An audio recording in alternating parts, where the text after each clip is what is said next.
سوال یہ پوچھا گیا ہے کہ کیا بے ہوش کر کے جانور کو ذبح کرنا یہ اسلامی تعلیمات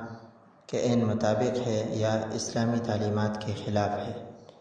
تو اس کے متعلق فتاوی سراجیہ کے اندر بھی یہ بات لکھی گئی ہے، اس کا جواب دیا گیا ہے، اور الدر المختار کتاب الذبائح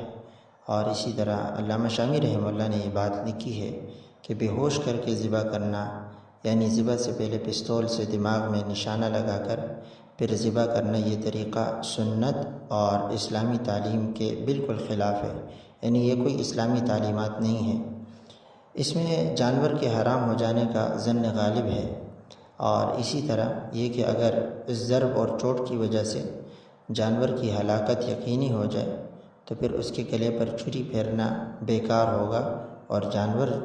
آپ کا حرام ہو جائے گا۔